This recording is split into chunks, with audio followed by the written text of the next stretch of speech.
নামাজের শেষ বৈঠকে এই ছোট্ট দোয়াটা না পড়া পর্যন্ত আপনি কখনো সালাম ফিরাবেন না। যতদিন আপনি বাঁচবেন, যতদিন আপনি নামাজ আদায় করবেন, ততদিন পর্যন্ত নামাজের শেষ বৈঠকে আপনি এই ছোট্ট দোয়াটা পাঠ করবেন, এরপরে আপনি সালাম ফিরাবেন। এতে কি হবে? প্রথমত আল্লাহ পাক আপনাকে ঈমানের সাথে মৃত্যু দিবে। আপনার মৃত্যুটা যখন হবে তখন ঈমানের সাথে মৃত্যু হবে।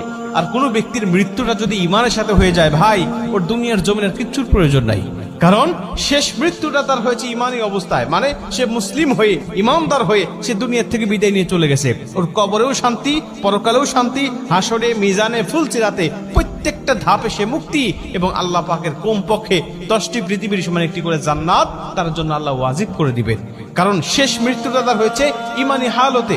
সাহাবীদের মধ্যে অনেকেই ছিল যারা শেষ অবস্থায় ঈমান গ্রহণ করে তারা জান্নাতি হয়ে গেছে। আবার অনেকেই আছে রাসূল সাল্লাল্লাহু আলাইহি ওয়াসাল্লামের সাথে থেকেছে, নবীজির সাথে নামাজ পড়েছে, কিন্তু সে মুনাফিক হয়ে, বেঈমান হয়ে শেষ বিদায় নিয়েছে। আল্লাহ পাক তাদের জন্য জাহান্নাম অবধারিত করে রেখে দিয়েছে। ঠিক তেমনি ভাবে মানুষের শেষ অবস্থাকে আল্লাহ পাক বিবেচনা করে। ঈমানদার হয়ে মৃত্যুবরণ করতে পারলে তার জীবনের কিচ্ছু প্রয়োজন নাই। এজন্য আল্লাহর কাছে এই দোয়াটা করতে পারলে আপনি ঈমানদার হয়ে দুনিয়া থেকে বিদায় নেবেন। 2 নম্বরের দোয়াটা পাঠ করলে আপনার কবরে আযাব আল্লাহ ক্ষমা করে দিবে। আপনার কবরে আযাব হবে না, কবরের মধ্যে কোনো ফিতনা হবে না। নবীজি বলেন, যে ব্যক্তি কবরের আযাব থেকে মুক্তি পেয়ে গেল, সব ধাপ থেকে সে মুক্তি পেয়ে গেল। কারণ কবর হলো প্রথম ঘাঁটি। এই ঘাঁটি থেকে মুক্তি পেয়ে গেলে আল্লাহ পাক সব ঘাঁটিতে তাকে মুক্ত করে দিবে এবং তাকে জান্নাত দান করবে। এবং 3 নম্বর হলো আল্লাহ জাহান্নামের আযাব থেকে, জাহান্নামের কষ্ট থেকে, জাহান্নামের পীড়া থেকে আল্লাহ তাকে মুক্তি দান করবেন।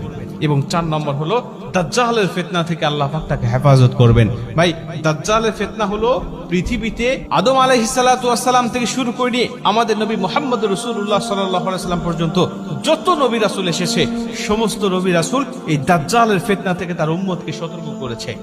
সমস্ত নবী রাসূল তার উম্মতকে বলেছে, দাজ্জালের ফিতনা নামক একটা ফিতনা দুনিয়ার জমিনে আসবে।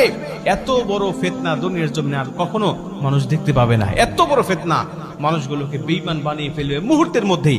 আল্লাহ তাকে কিছু অলৌকিক ক্ষমতা দিবেন, আল্লাহ পাক তাকে কিছু অলৌকিক ক্ষমতা দিবেন ঈমানদারদেরকে যাচাই করার জন্য। তখন এই দাজ্জাল এসে দুনিয়ার জমিনে তার অনুসারী আর অনুগামী করবেন মানুষগুলোকে। বিভিন্ন ক্ষমতা আল্লাহ তাকে দেখাবেন, ওই ক্ষমতাগুলো মানুষগুলোকে দেখিয়ে দেখিয়ে সে পথভ্রষ্ট করবেন। এই জন্য আল্লাহ পাকের কাছে এই দোয়াটা করতে পারলে আল্লাহ সেই আযাব থেকে বা সেই ফিতনা থেকেও আপনাকে মুক্তি দান করবেন।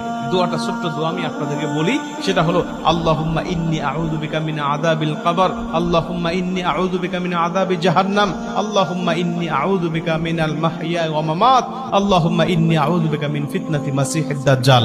আপনি এই দোয়াটা পাঠ করবেন, এরপরে আপনি সালাম ফিরাবেন। এইটা যদি আপনি কন্টিনিউ করতে